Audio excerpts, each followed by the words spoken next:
Can you tell us what exactly was the scenario over there جب آپ C M H گئے ڈیرہ اسماعیل خان؟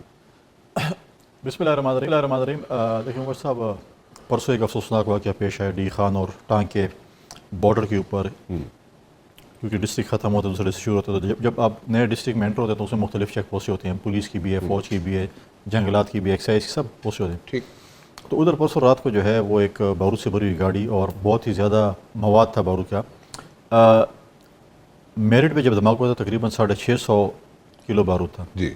اور یہ غالباً 1200 سے 13 کلو بارود تھا. اچھا. تو وہاں پر فوج کی، پولیس کی اور چیک پوسٹ تھی، ساتھ باقی ڈپارٹمنٹ. تو جب وہ ہٹ ہوئی، انہوں نے گاڑی جب ہٹ کی تو اس میں کیونکہ زیادہ نقصان ہوا کہ وہ بلڈنگ کولیپس ہوئی. ٹھیک. اس میں فوجی نوجوان بھی تھے، پولیس کے بھی تھے. اور میں اپریشیٹ کرتا ہوں جس طریقے سے فوج اور پولیس وہاں پر لڑی دہشت گردوں کے خلاف.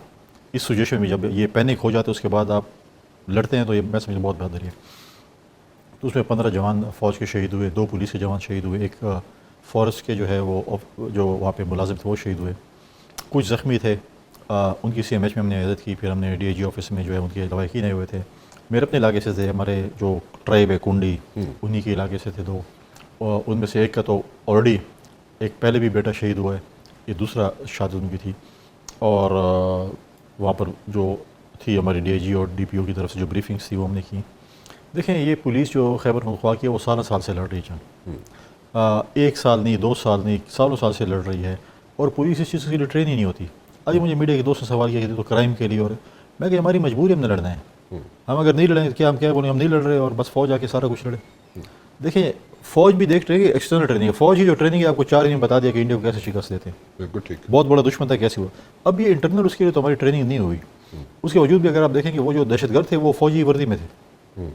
تو آپ کیسے، اب ایک میرے پاس ایک فوجی وردی میں، پولیس کی وردی میں کوئی آفس آ جاتا ہے اور وہ جو بھی ہو، تو میں تو اس کو کیا بولوں کہ آپ شناختی کارڈ دکھائیں، باقی پولیس کے افسر ہیں، فوج کے افسر ہیں. تو افسوسناک واقعہ اس کے لیے ہم گئے. جانے کا مقصد یہ تھا کیونکہ پہلے تو یہ تھا میرا صوبہ تھا، میرا علاقہ تھا، اور ہم نے ہمیشہ کہا کہ ہم فوج کے ساتھ اور پولیس کے ساتھ، سیکورٹی فورس کے ساتھ شانہ بشانہ کھڑے ہیں. اور میرا ہمیشہ یہ مشورہ ہوتا ہے ہمارے پروونشل گورنمنٹ کو کہ دیکھیں آپ لائن کے ایک طرف ہو جائیں.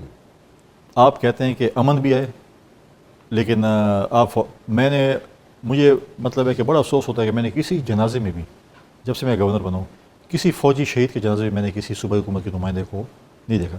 ریئرلی کر کہیں اگر اکا دکا اس پہ اس جنازوں میں اگر میں جاتا ہوں یا سی ایم صاحب جائیں گے یا وزراء جائیں گے یا ان کے گھروں میں جائیں گے، تو اس کا یہ مطلب نہیں ہے کہ مطلب ہے کچھ ہو جائے گا، لیکن ایک مورل بوسٹ اپ ہوتا ہے. جب آپ بلوچستان میں دیکھیں نا، سی ایم فرنٹ لائن پہ لڑ رہے ہیں، جی. حالات کنٹرول کرنے کی کوشش کر رہے ہیں، شانہ بشانہ ہے، سول حکومت لڑ رہی ہے. یہاں پر جو ہے وہ عادت ہی ترادہ بٹیر ہے. سپورٹ چاہیے ہوتی ہے، بالکل پیسے بھی دیتے ہیں، چیزیں بھی کرتے ہیں، کوشش کرتے ہیں جو کریں، لیکن بعد میں کہتے ہیں نہیں آپ ہم آپریشن کو سپورٹ بھی نہیں کرتے ہیں. بھائی آپریشن کو سپورٹ نہیں کرتے امن کیسے آئے گا؟ طریقہ بتا دیں نا، کوئی منطق. یہ جو لوگ ہیں دہشت گرد ہیں، وہ اس لیے تو نہیں ہے کہ وہ آپ کی بات مانیں گے یا واپس چلے جائیں گے. وہ تو کہتے ہیں ہم اسلامی ریاست قائم کرنا چاہتے ہیں. اسلامی ریاست میں کیا ہے کہ آپ پولیس اور فوج پہ حملہ کریں گے، آپ کیڈ کالج پہ حملہ کریں گے، آپ مسجد پہ کریں گے، آپ امام بارگاہ پہ کریں گے، مطلب ان جگہوں پہ آپ کریں گے. اسلام یہ کہتا ہے ہمیں. پھر ساتھ ساتھ جو اسٹیٹمنٹس آتی ہے، دیکھیں مجھے مولانا فضل الرحمان صاحب بڑے ہی آنریبل میرے لیے پولیٹیشین ہیں اور میرے مخالف ہیں، لیکن میں ان کی عزت کرتا ہوں. اس وقت میں اس قسم کی اسٹیٹمنٹ دینا مولانا فضل الرحمان کے، میں نہیں سمجھتا کہ کبھی بھی انہوں نے کوئی لوز بال نہیں کھیلی، کوئی لوز بال نہیں دی. لیکن اس دفعہ انہوں نے جو ادھر شہادتیں ہو رہی ہیں ادھر آپ یہ اسٹیٹمنٹ دیں کہ جی آپ تنخواہ اسی لیے لیتے ہیں. تو میں جو میری بڑی مقدس کتاب ہے سیاسی آئین پاکستان کی صورت کے مطابق میں حلف لیتا ہوں. ٹھیک. تو میں نے کسی سے حلف لیا؟ اپنے ملک کے دفاع کا حلف نہیں لیا میں نے. ایگزیکٹلی.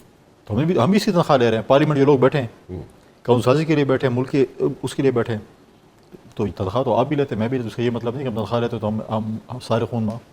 دیکھیں وہ تو شہادتیں دی ہیں، ان کی شہادتوں کی وجہ سے دیکھیں آپ نے انڈیا کو شکست دی ہے. ان کی شہادتوں کی وجہ سے ہم رات کو پرامن طریقے سے سوتے ہیں، سکون سے سوتے ہیں. ان کی شہادتوں کی وجہ سے ہم جو ہے اس ملک میں آزاد شہری کے طور پہ رہ رہے ہیں. اگر اس دیکھیے اسٹیٹمنٹ آپ نے دی، آپ ان کو کیا مورل بوسٹ کر رہے ہیں، آپ ان کو ڈی مورلائز کر رہے ہیں. اس قسم کی اسٹیٹمنٹ اس موقع پہ میں نہیں سمجھتا کہ ڈو یو تھنک کہ ابھی اس قسم کی اسٹیٹمنٹ کے بعد مولانا صاحب کچھ ریگریٹ کر رہے ہوں گے یا کوئی ریگریٹ آئے گا، اپالوجی آئے گی؟ میں سمجھتا مولانا صاحب بڑے سنجیدہ سیاستدان ہیں اور ہمیشہ غلطی کا احساس ہو تو غلطی مانتے بھی ہیں. اچھا. اور اگر میں نے غلطی کری اور میں کہہ دوں کہ یہ مجھ سے غلطی، میرا مقصد یہ نہیں تھا، کوئی بڑی بات تو نہیں ہے. ہم پی ٹی آئی سے تو امید نہیں رکھتے ہیں، وہ تو کہتے ہیں کہ ہم نے بڑا اچھے کمالات کیے. لیکن باقی جو پولیٹیکل لوگ ہیں، مولانا صاحب کی جدوجہد جمہوریت کے حوالے سے کافی رہی ہے. ہم کبھی الائز رہے ہیں، کبھی اپوزیشن میں رہے ہیں، کبھی اس کے خلاف بھی رہے ہیں، لیکن اس قسم کی اسٹیٹمنٹ کی مجھے توقع نہیں تھی جو مولانا صاحب دی. میں سمجھتا ہوں کہ آج بھی ان کو چاہیے کہ وہ کم از کم ہمارے جو نوجوان ہیں جو کہ چاروں صوبوں سے بھی ہے، کشمیر سے بھی ہے، جی بی سے بھی ہیں، جو فوج ہمارے لڑ رہے ہیں، ہماری سرحدوں کی حفاظت کر رہے ہیں، میں سمجھتا ہوں کہ ان کو اپنے بیان پہ جو ہے وہ معذرت کرنا چاہیے. ڈو یو تھنک کہ کے پی میں ایک فل فلیج آپریشن کی ضرورت ہے یا اس کے علاوہ بھی کوئی؟ میں ایگری، میں نے پیچھے اسٹیٹمنٹ بھی دی تھی. دیکھیں آپ مجھے بتائیں کہ ساؤتھ آف کے پی مرج ڈسٹرکس جو کہ ہم فاٹا کہتے ہیں، پھر سوات، پھر پیچھے دیر میں واقع ہوا سوات ملٹنسی سر، مطلب ہے کہ اوپر جو ہے ان کا سرار ہے، مختلف ہے، سوائے ہزارہ کے اور کچھ پشاور ویلی کے مختلف جگہوں پہ آف اینڈ چیزیں ہو رہی ہیں. تو یہ انٹیلیجنس بیس آپریشن جو ہے وہ میں سمجھتا ہوں تیز ہونا چاہیے اور فل فلیج بھی ہونا چاہیے، بالکل ہونا چاہیے. ٹھیک. ہم دیکھیں، ہم تو آخری دہشت گرد تک بالکل ہم لڑیں گے، ہم سیکورٹی فورسز کے ساتھ کھڑے ہیں، عوام کھڑی ہے، لوگ کھڑے ہیں. یہ بات غلط ہے کہ لوگ نہیں، لوگ سارے کھڑے ہیں.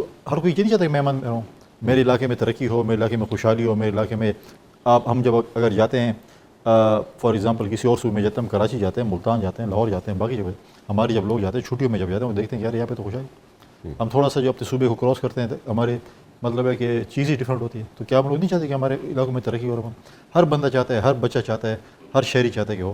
اور بالکل ہم اس کے لیے جو ہے جس قسم کے ایبولیشن ہم اس کو سپورٹ کریں گے اور ہم امن کے لیے جو ہے ہر قربانی دینے کو تیار. اور آج بھی، لیکن ایک اس کے ساتھ ساتھ میں نے صوبائی حکومت کو ایک مشورہ بھی دیا. اس وقت ہمارے صوبے کی پولیس جو اتنے سالوں سے لڑی ہے، سب سے کم تنخواہ پہ کام کر رہی ہے. سب سے زیادہ اگر نہ ہو تو سب کے برابر ہونی چاہیے.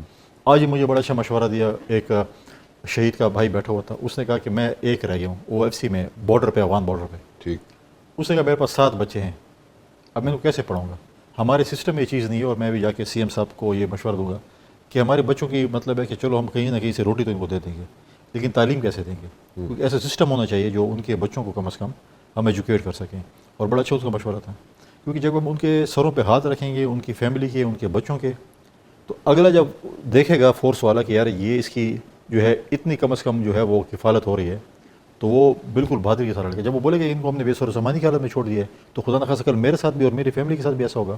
تو ویسے یہ ان کا بڑا اچھا مشورہ تھا. ہم اس پہ ڈیفینیٹلی میں چیف منسٹر صاحب سے اس پہ بات کروں گا کہ صوبائی حکومت کو اس پہ جو ہے ایک تو تنخواہوں پہ اور ان کے بچوں کی جو ہے اس ایجوکیشن کے اوپر جو ہمیں فوکس کرنا چاہیے. یہ ایشو آپ ہمیشہ سے یہاں پہ ریز کرتے ہیں جب سے آپ گورنر بنے ہیں.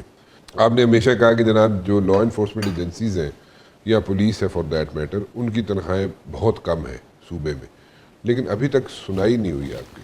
دیکھیں، مجھ سے میرے سی ایم سے دفعہ بات ہوئی اور چیف سیکرٹری صاحب موجود تھے اور میں نے کہا تو انہوں نے کہا ہم اس پہ کچھ کر رہے ہیں.